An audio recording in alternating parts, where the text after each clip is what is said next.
என் பேத்தி வருகிறாள். என் பேத்தி வருகிறாளாம். நேற்றுதான் மணியிடமிருந்து லெட்டர் வந்தது. இவர்தான் படித்து சொன்னார். அமெரிக்காவிலே பிறந்து வளர்ந்த பெண். ஏ, பாதி அமெரிக்கா பெண். அம்மா கேத்தரின் முழு அமெரிக்கா தானே. கேட்டதிருந்து எனக்கு கையும் ஓடவில்லை, காலும் ஓடவில்லை. நானோ இந்த கிராமமும் இல்லாத நகரமும் இல்லாத 2 கெட்டா ஊர்ல பிறந்து வளர்ந்து வாழ்க்கப்பட்டு கிழவியே ஆகிவிட்டேன். தமிழ்நாட்டை விட்டு வெளியே போனதில்லை. என் பேத்திக்கு தமிழ் பேச வருமா? எப்படி வரும்? என் புள்ள மணி இங்கே 10வது வரை தமிழ் மீடியத்திலே படித்தவன். அவனே இப்போது தமிழில் கடிதாசி எழுதுவதில்லை. இங்கிலீஷ் தான் எழுத வசதியாம். இந்த பெண் எங்கே பேச போகிறார்? மணி அமெரிக்காவுக்கு படிக்க போய் ஆச்சு 27 வருஷம். 22 வயசுலே இன்ஜினியர் படிப்பு முடித்த உடனே கிளம்பி போனான். அந்த நாளிலே அவன்தான் எங்கள் ஊர்லேருந்து முதலாக அமெரிக்காவுக்கு படிக்க போனவன்.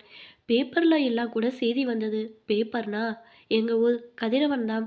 ஏதோ இந்து பேப்பர் என்று நினைக்காதீங்கோ. இவனுக்கு உதவித்தொகையுடன் சீட்டு கிடைச்ச சமாச்சாரம் வந்த உடனே அவன் அப்பாவுக்கு தான் என்ன பரபரப்பு தெரியுமா? பெருமையிலே தலைகள் புரியவில்லை. எனக்கும் பெருமைதான் என்றாலும் புள்ளை இவ்வளோ தள்ளி போகிறானே என்று துக்கம்தான் முதலில் தொண்டை அடைத்தது. போக போக என்னை சமாதானம் பண்ணி கொண்டேன்னு வச்சுக்கோங்க. கணபதி ஹோமம் பண்ணி குலதெய்வத்துக்கு அபிஷேகம் செய்து நல்லபடியாக படித்து சௌரியமாக திரும்பி வரணும்னு தெரியாத கடவுளுக்கெல்லாம் நேர்ந்துக்கிட்டு அனுப்பி வைத்தோம். இப்போது அமெரிக்காவிலே நம்மவர்கள் கணக்கில்லாமல் இருக்கிறதா சொல்லியிருக்கிறா. தமிழ் பத்திரிக்கை கூட இருக்காமே. எங்கள் தெருவில் இருந்து 6-7 பையன்கள் அங்கே உத்தியோகம் பண்ணுகிறார்கள். ஏ, கோடி வீட்டு மங்களத்தோட பேத்தி கூட போன மாதம் கிளம்பி போயிருக்காளே. ஆஃபீஸ்லேருந்து அனுப்பியிருக்கிறாளாம். 1 வருஷம் அங்கேயே இருப்பாளாம். மணி போனப்ப அங்கே எங்களுக்கு தெரிஞ்சவ அறிஞ்சவ யாரும் கிடையாது. எங்கள் மூத்த பெண் ராதியோட ஓர்படிக்கு அன்னப்புள்ள இருக்கிறதா சொன்னா. விசாரிச்சதில் அவன் எங்கேயோ 3000 மைல் தள்ளி கனடாவில் இருக்கிறதா சொல்லிட்டா. ஆக மொத்தம் இவனுக்கு என்று கேட்க ஒரு நாதியும் கிடையாது.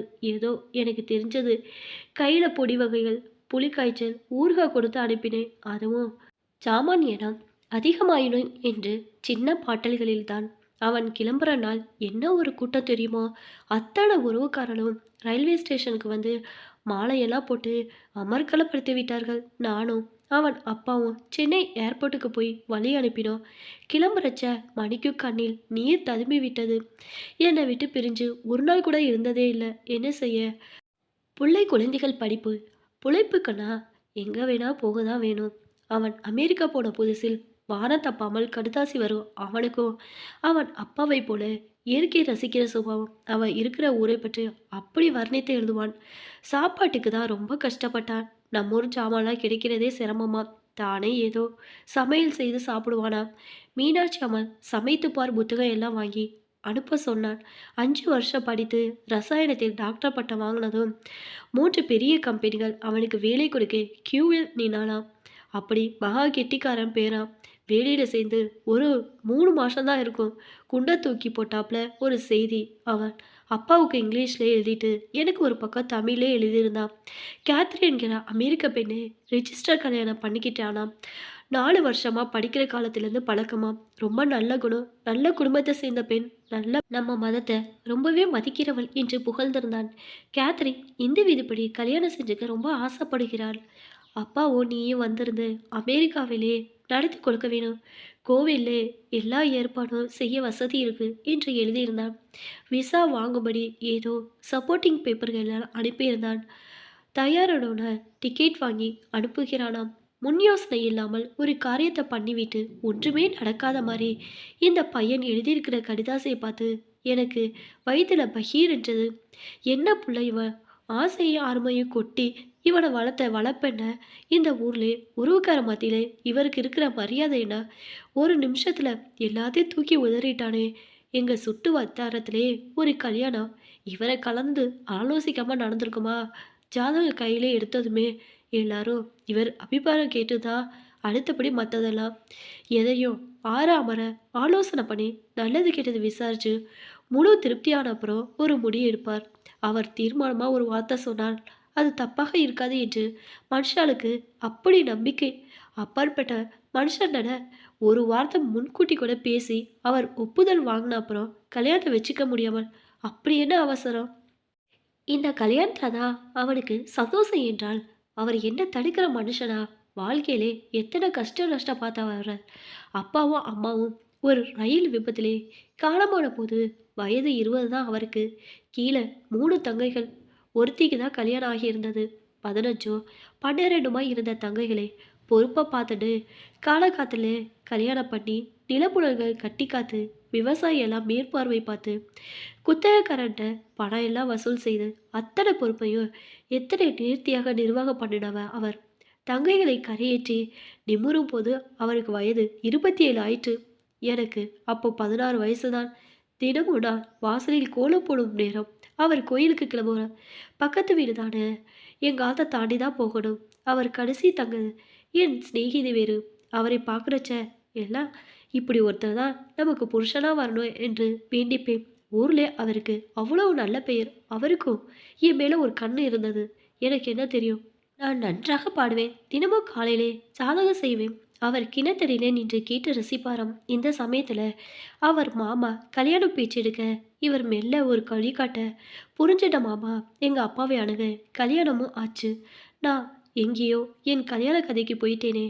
இதெல்லாம் எதுக்கு சொல்ல வரேனா, நாங்களே அந்த நாளிலே விருப்பப்பட்டு கல்யாணம் பண்ணிட்டவ தானே. இப்போ புள்ளைய மட்டும் கூடாதுன்னு சொல்லக்கூடியவர் இல்லையே. எது எப்படியோ இப்போ கல்யாணம் முடிஞ்சு போச்சு. ஏன் கவலையெல்லாம் இவர் என்ன சொல்ல போறாரோ என்றுதான். புள்ளை நம்மளை மதித்து ஒரு வார்த்தை கேட்டு நாமளும் பெருந்தன்மையா கல்யாணம் பண்ணி வைக்கிறது நமக்கு கௌரவம், அவனுக்கு மரியாதை. ஆனால் இப்போ நம்மளை ஒதுக்கி வச்சு கல்யாணம் ஆன அப்புறம் அந்த பொண்ணு ஆசைப்பட்டா நீங்க மறுபடி இந்து கல்யாணம் பண்ணி வைங்கன்னு இவ சொல்றது ஏற்கக்கூடியதா இல்லையே.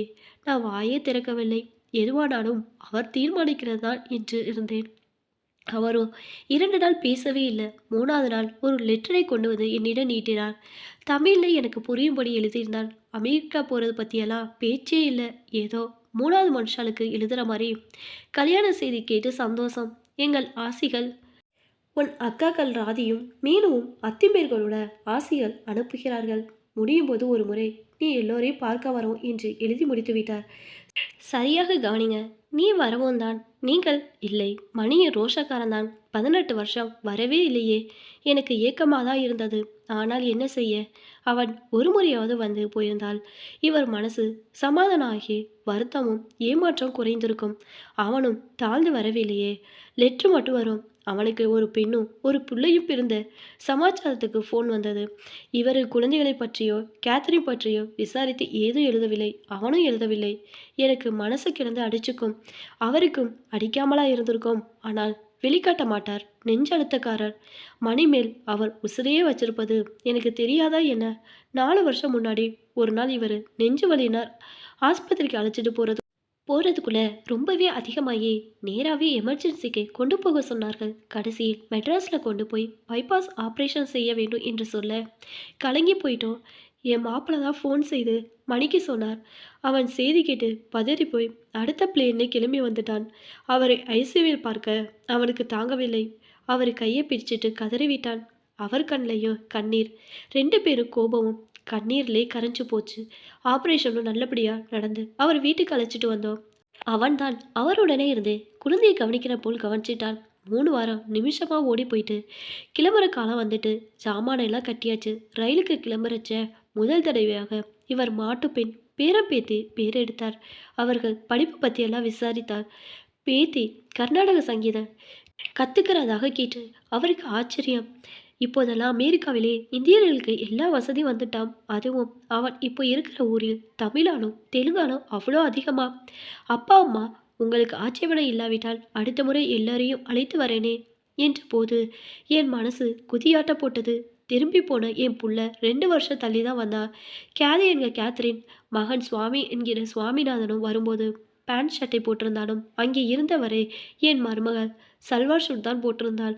பதவிசாக நடந்து கொண்டாள். தமிழ் பேசினார். ஓரளவுக்கு வந்த உறவினர்களை எல்லாம் அமெரிக்க பெண் நம்மூர் பெண்ணுக்கு மேல் அடக்கமாக இருக்கிறாளே என்று மூக்கிலே கை வைக்க வச்சாள். என் பெரிய பெரிய நாத்தனார் தவிர அவளுடைய கடைசி பெண்ணை மணிக்கு தான் கொடுக்கணும் என நினைச்சிருந்தது. நடக்காமல் போன கோபம் இன்னும் அவளுக்கு. கேதியின் அப்பா சின்ன வயசில் தன் பெற்றோருடன் இந்தியாவில் இருந்திருக்கிறாராம். அவர் அப்பாவுக்கு தூதரகத்தில் வேலையாம். அப்போது பல மதங்களைப் பற்றி தெரிந்து கொள்வதில் ஆர்வமுள்ள அவர் தந்தை குடும்பத்துடன் அரவிந்தர் ஆசிரமம், ரமண ஆசிரமம், கல்கத்தாவில் ராமகிருஷ்ண ஆசிரமம் எல்லாம் அழைத்து போவாராம். வீடு நிறைய ஏழாமா. முக்கியமா இந்து மதத்தை பற்றி புத்தகங்களாம். சின்ன வயசுலேருந்தே கேதிக்கு அதில் சுவாரஸ்யம் இருக்கு. காலேஜிலும் அதையே முக்கிய பாடமாக படித்து ஆராய்ச்சி பண்ணி பிஹெச்டி வாங்கினாலாம். கேட்க கேட்க எனக்கு ஒரே ஆச்சரியம். மாமனாரும் மாட்டுப்பெண்ணும் எப்பவும் வேதாந்தமும் விலாசபையும் அலசல்தான். கேதி அம்மாவுக்கு உடம்பு சரியில்லாதான் என் பேத்தி அவளுக்கு துணையாக தங்கிவிட்டாளாம். அடுத்த முறை அழைத்து வருவதாக சொன்னான் மணி. இந்த வருஷம் மணியும் என் பேத்தி நிஷாவும் மட்டும் வருகிறார்கள். மணி திரும்பின பிறகு நிஷா எங்க கூட தனியா 2 மாசம் இருக்க போகிறாள். மனசுக்கு நிறைவாக சந்தோஷமாக இருந்தாலும் அவளுக்கு இந்த சின்ன ஊரிலே பொழுது எப்படி போகும்? அவளிடம் நானும் அவரும் எதை பற்றி பேசுவோம் என்று கவலை. அவள் வரும் நாள் வந்தே விட்டது. நேற்றே சென்னையில் இறங்கி டெலிஃபோன் பண்ணிட்டா. இவர் கிளம்பி சென்னையில் மீனு வீட்டில் தான் 2 நாள் இருக்கிறார். ஏதோ இன்னும் 1 மணி நேரத்தில் வண்டி வர. அப்புறம் ஸ்டேஷன்லேருந்து 10 நிமிஷம் என் பேத்தியை பார்க்க போகிறேன். மீனு பிள்ளை ரமேஷ் லீவுக்கு வந்தவன் ஸ்டேஷனுக்கு போயிருக்கான். அவசரமாக சமையலை முடித்துவிட்டு குட்டி போட்ட பூனையாய் கொல்லைக்கு வாசலுக்கு நடந்து கொண்டிருந்தேன். வீட்டுக்கு முழுதும் பெயிண்ட் அடித்து அழகா இருந்தது. தோட்ட நிறைய பூச்செடியெல்லாம் பூத்து குலுங்கி நிற்க வீடு அழகா இருந்தது. வாசல் நிறைய கோலம் போட்டு செம்மண்ணிட்டு எல்லாமே தயார். இதோ கார் ஹார சத்தம் வந்தாச்சு. நான் வாசலுக்கு வரவும் கார் நிற்கவும் சரியா இருந்தது. மணி முதலில் இருங்க, பின்னாலேயே நிஷா. ஓ, அப்படியே அவ அத்தை மீனு தான். அதே கருவண்டு கண்களும் கருத்த சுருட்டை முடியும். என்ன மீனு மாநேரம். இவள் தொட்டால் கட்டிப்புற சிவப்பு. மீனு 5 அடி தான் இருப்பாள். இவள் நெடுவெனட 5.25 அடி இருப்பாள் போலிருக்கு. கொடி போல் உடம்புவாகு. என் பேத்து அழகிதான். பாட்டியில் வந்து கட்டிடவள். என்ன பாட்டு அப்படியே நின்றுட்ட என்று கேட்க பிரமிப்பிலிருந்து மீண்டு வந்தேன். எல்லாரையும் உள்ளே அழைச்சிட்டு போனேன். 2 மாசம் ஓடி போயிட்டு என் பேத்தி அழகா தமிழ் பேசுறா. பாட்டு கற்றுக்க வேண்டி மணிதான் தமிழ் எழுத படிக்க கற்றுக் கொடுத்தானாம். உச்சாரம் சரியாக வர்றதுக்காக வீட்டிலே அவளுடன் தமிழ் தான் பேசுவது என்று கண்டிப்பாக இருந்தானாம். பாட்டு டீச்சரும் பாட்டுக்கு அர்த்தம் தெரிந்து பாவத்துடன் பாடணும் என்று சொல்லுவானாம். ஆக மொத்தம் நிஷாவுக்கு தமிழ் நன்றாகவே வந்துட்டு.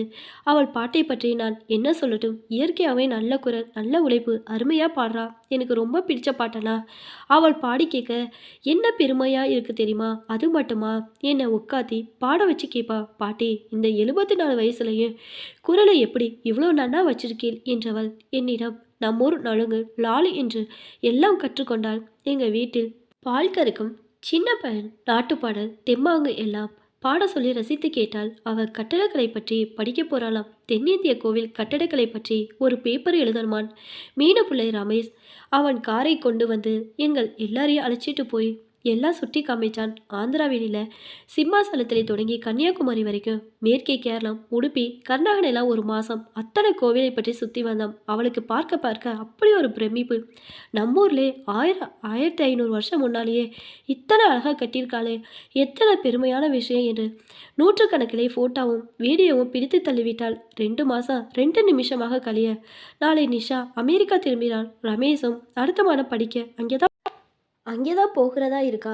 பாட்டி, நான் வருஷம் இந்தியா வரப்போகிறேன் பாருங்க. படித்து முடிச்சிடப்பலாம் இங்கே இருக்கிறாப்புல வேலை தேட போகிறேன் என்று சொல்கிற நிஷாவை பார்க்க எங்கே போனாலும் எவ்வளோ தூரம் போனாலும் மறுபடி தங்கிட்டே இழுத்துக்கிற இந்திய மண்ணுடைய ஈர்ப்பு சக்தி பற்றி எனக்கு ரொம்ப நம்பிக்கை இருக்குது. என் நம்பிக்கை சரிதானே? நீங்கள் என்ன சொல்கிறேன்?